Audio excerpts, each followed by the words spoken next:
대표님들 마케팅 정말 어렵지 않으세요?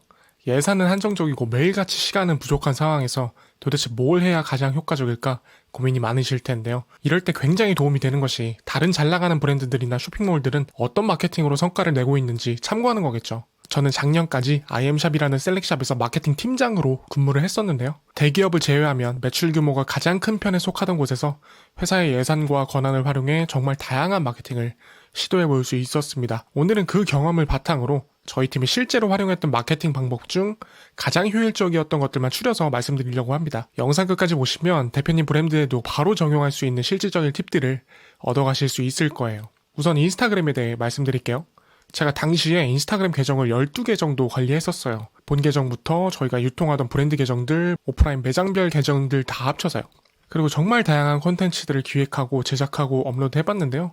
모델분들과 함께 정말 감도 높은 이미지를 만들어서 올려보기도 하고, 키치한 느낌으로 이미지 찍어보기도 하고, 캐리커처 만화로 아이템 소개해보기도 하고, 나라별로 유명한 브랜드 묶어서 소개하기도 하고, 별거 다 해봤는데 결국 가장 반응이 좋았던 콘텐츠는 3가지였어요. 하나는 경품 걸고 하는 이벤트 게시물, 또 하나는 정보성 카드 뉴스, 또 하나는 밈을 활용한 웃긴 게시물.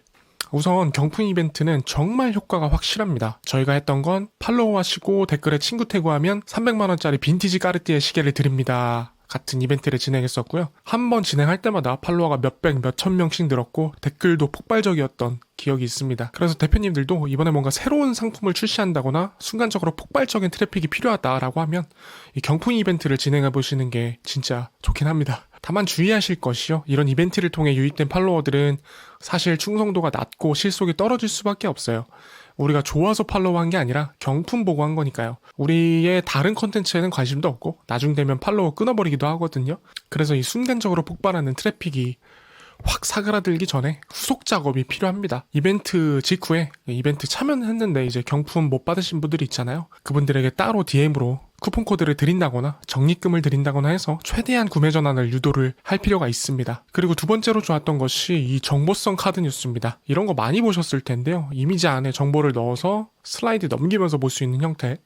이 카드 뉴스라는 형태가 참 예전 페이스북 시절부터 해오던 것이기 때문에 좀 올드하다고 느껴지는 분들도 많이 계실 거예요. 근데 이게 여전히 반응이 좋습니다. 지금도 인기 많은 정보성 게시물은 대부분 카드 뉴스 형태가 많아요. 저희는 더플코트의 유래, 캐시미어와 울의 차이, 울의 종류, 데님진의 역사와 같은 흥미로운 패션 정보를 카드 뉴스로 올렸었고요. 업로드하는 족족 좋아요가 잘 찍혔었던 그런 컨텐츠였습니다. 이게 한번 템플릿을 만들어 놓으면 굉장히 금방 만들 수 있거든요. 안에 글만 바꿔 넣으면 되니까요. 이 대표님들도 판매하고 계신 상품에 대한 비하인드 스토리나 만들어진 과정, 고객들은 모를 법한 흥미로운 정보들을 카드 뉴스로 만들어 보시면 확실히 다른 반응을 얻으실 수 있을 겁니다. 그리고 마지막으로 밈을 활용한 웃긴 컨텐츠도 인기가 많았는데요. 요즘 유행하는 이슈를 활용한다든지 유행하는 드라마 명장면을 패러디한다든지 외국에서 유행하는 밈을 우리에 맞게 재편집한다든지 해서 재치있게 풀어내는 컨텐츠인데요. 작년에 저희는 그 카지노 차무식 이미지를 활용해서 야, 너 감당할 수 있겠냐? 30% 할인 이벤트 이런 식으로 만우절에 올렸었고요. 당시에 도달률도 굉장히 높고 고객들 반응도 아주 좋았습니다. 종합해보면 인스타그램은 고객들이 뭔가 얻어갈 수 있을 때 반응이 좋다라는 거예요. 내가 경품을 받아갈 수 있다던가 정말 흥미로운 정보를 알게 된다던가 혹은 잠깐의 피식하는 웃음이라도 얻을 수 있어야 좋아요를 누르고 댓글을 쓰고 조금이라도 우리 브랜드의 호감을 쌓을 수 있겠죠. 다음으로는 자사몰 내에서 활용할 수 있는 마케팅 방법입니다. 열심히 인스타그램 콘텐츠 만들어서 고객을 우리 상품 문 앞까지 끌고 왔으면 멱살 잡고 구매까지 이어지도록 해야겠죠.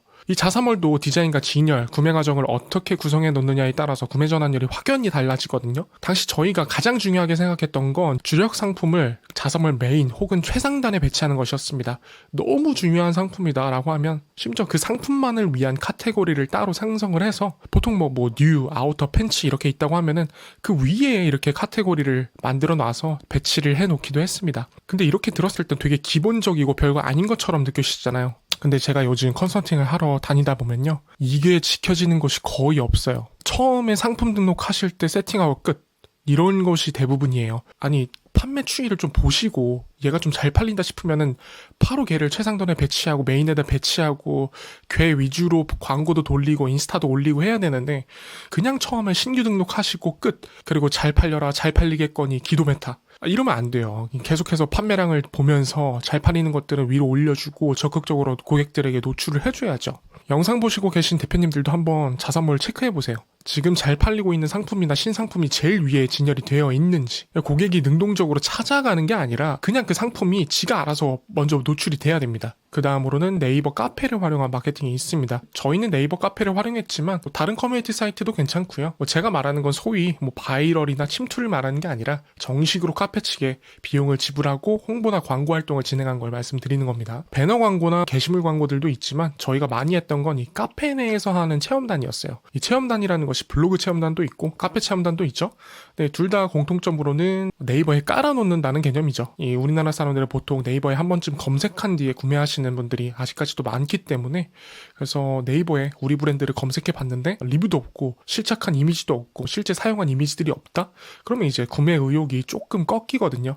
그래서 우리 브랜드를 검색했을 때 카페든 블로그든 사용 후기 게시물이 남아있다면, 체험단 게시물이 있다면 신뢰도를 갖고 구매할 동기가 조금이라도 올릴 수 있겠죠. 저희가 카페 체험단, 블로그 체험단 둘 다 했었지만 카페 체험단이 좋았었던 거는 저희가 이용을 했었던 브랜드들 고아캐드였는데 회원수도 굉장히 많고 활동도 활발한 곳들이었어요. 이런 카페들이 원하는 타겟군들이 아주 잘 모여있다는 겁니다. 어느 분야든지요, 네이버 카페에서 활동할 정도면요, 거기에 진짜 심취한 사람들이라는 거거든요.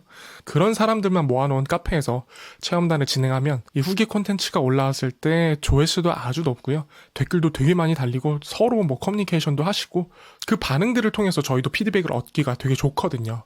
이 블로그 체험단 같은 경우에는 이게 댓글들도 죄다 비밀 댓글만 달리고 블로그 방문자 수는 많을 수 있지만 이 방문자들이 우리 타겟에 맞는 사람들인지 알기도 어렵고, 또 제가 그 블로그 게시물 조회수를 알 수가 없잖아요. 카페 게시물은 딱딱 조회수가 나오니까. 그래서 이게 비교하자면 서울역에서 양복 파는 거랑 신세계백화점 5층 남성복층에서 양복 파는 거랑 이런 느낌이거든요. 말을 하자면 블로그가 서울역이고 카페가 이제 신세계 남성복 섹션인 거죠. 서울역이 사람은 정말 많이 오지만 거기서 누가 양복을 사겠어요. 되게 소수라는 거죠. 근데 어찌됐든 신세계 남성복 층은 지금 사든 안 사든 관심들은 있는 사람들이 온다는 것이죠. 그래서 카페에서 체험단을 많이 진행했었고요. 그 다음으로는 퍼포먼스 광고가 있습니다. 저희도 페이스북, 인스타그램, 네이버, 구글, 유튜브, 크리테오, 페이커 등 직접 집행하기도 하고 대행사와 협업을 하기도 했었는데요. 저희 같은 경우에는 확실히 메타나 크리테오가 효율이 가장 좋았습니다. 그래서 요즘 제가 컨설팅을 할 때도 저는 메타 광고, 즉 인스타그램 광고는 하루 10,000원이라도 써서 돌려보시라라고 말씀을 드리고 있습니다. 크리테오는 아마 처음 들어보신 분들도 많을 텐데 간단히 설명드리자면 네이버나 구글 같은 포털 사이트가 아니라 이런 커뮤니티나 뉴스, 블로그 사이트에 보이는 광고들 있잖아요. 이런 걸 크리테오 광고라고 합니다. 이 크리테오 광고는 우리 사이트에 들어온 적이 있다던가 우리 상품을 클릭해본 사람들에게 이제 광고를 띄워주는 리타게팅 중심이기 때문에 전환율이 굉장히 잘 나오는 광고입니다. 다음으로는 CRM을 말씀드릴 수 있을 것 같아요. 저희는 CRM 도구로 채널톡, 카카오톡, 문자메시지, 뉴스레터 등을 활용했었는데요. 먼저 채널톡은 요즘 쇼핑몰 운영하시는 분들께는 익숙하실 거예요. 고객이 웹사이트에 방문했을 때 화면 하늘에 뜨는 이 실시간 상담창 있죠? 이 채널톡이 단순히 상담만 가능한 게 아니라 CS를 자동화할 수도 있고요. 특정 페이지 들어온 고객에게 맞춤형 메시지를 노출하거나 고객 데이터를 수집해서 세그먼트 마케팅에 활용할 수 있는 도구입니다. 요즘은 정말 규모 있는 브랜드다 싶으면 필수적으로 활용하고 있는 서비스예요. 그리고 카카오톡은 엄밀히 말하면 두 종류로 나뉘는데요. 하나는 이제 광고를 발송하는 비즈 메시지, 나머지 하나는 이제 결제가 완료되었습니다, 배송이 시작되었습니다 같이 단순 정보 전달용으로 쓰는 알림톡이 있죠. 카톡이 아무래도 문자보단 가격도 저렴하고요. 오픈율도 훨씬 높다는 점에서 요즘 많이 사용하고 있습니다. 사진이나 영상을 넣는 데 있어서 좀 자유로운 부분도 있고 텍스트도 되게 자유롭게 쓸 수 있고 구성 자체를 다양하게 가져갈 수 있기도 하고요. 문자 메시지는 이미지 넣는 것도 한계가 있고 텍스트나 이모티콘 넣는 데 있어서도 자유도가 굉장히 떨어지고요. 그리고 무엇보다 장문의 경우 진짜 값이 비쌉니다. 이게 부담스러워서 문자 보내는 거 꺼려지는 경우도 꽤 많아요. 만약 자사몰을 운영 중이시라면 카페24 같은 솔루션과 연동을 해서 장바구니에 넣고 구매하지 않은 고객들에게 알림을 보내거나 품절되었던 상품이 재입고되었을 때 알림 메시지를 발송하는 것도 가능합니다. 재입고 알림 이런 거 많이 받아보셨죠? 이런 거 다 이렇게 연동해서 하는 겁니다. 카페24에 기능이 진짜 많거든요. 최근 구글이 투자를 하면서 유튜브 쇼핑 기능도 출시를 했죠. 단체 문자와 뉴스레터 이메일 같은 경우에는 신상품 런칭이나 프로모션 홍보 때 사용을 했었는데요. 당시 저희는 다이렉트 샌드라는 사이트를 통해서 대량 문자와 대량 이메일을 보냈었습니다. 이처럼 CRM 도구는 고객과의 소통을 강화하고 재구매율을 높이는데 아주 강력한 역할을 하는데요. 대신 이제 안 해보신 분들에겐 좀 낯설고 복잡할 수 있기 때문에 나중에 한번 자세히 다뤄보도록 하겠습니다. 인플루언서 시딩이나 셀럽 광고도 저희가 적극적으로 진행했던 방법 중 하나인데요. 우선 저희는 직접 리스트를 뽑아서 100명, 200명 정도의 인플루언서 분들에게 일일이 연락을 드리고 주소를 받아서 선물을 보내드리는 방식으로 진행을 했었습니다. 뿐만 아니라 대행사를 통해 블로그 광고를 진행하거나 업체와 계약을 맺고 매달 일정 금액을 지불하고 인플루언서 분들에게 협찬을 진행하기도 했었는데요.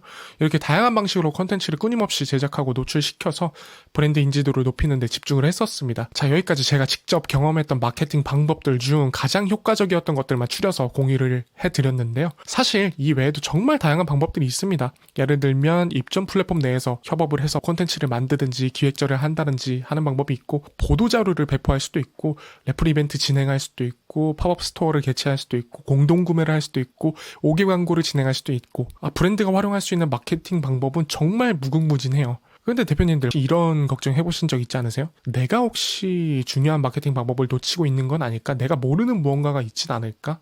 다른 브랜드들은 어떤 걸 더 잘하고 있을까? 그래서 다음 영상에서는요, 브랜드가 활용할 수 있는 거의 모든 마케팅 방법을 크게 정리해보는 시간을 가지려고 합니다. 오늘 영상에선 실제 회사에선 이렇게 진행되는구나 라는 관점에서 사례 중심으로 설명을 드렸다면, 다음 영상에선 구조적으로 대표님들이 한눈에 보실 수 있도록 도와드리겠습니다. 저는 직장 다닐 당시에 사수가 없었기 때문에 혼자 익혀야 됐었어요. 직접 부딪히고 공부하고 경험하고 그런 식으로 배웠는데요. 근데 대표님들께서는 저처럼 시행착오를 겪으실 필요가 없잖아요. 제 8년간의 경험을 바탕으로 대표님들의 시간을 아껴드릴 수 있는 노하우를 전달해 드리겠습니다. 앞으로도 실질적으로 도움되는 콘텐츠 계속 꾸준히 발행할 거니까요. 구독과 좋아요, 알림 설정 꼭 하시고 다음 정보도 놓치지 않으시길 바라겠습니다. 오늘도 시청해주셔서 감사합니다.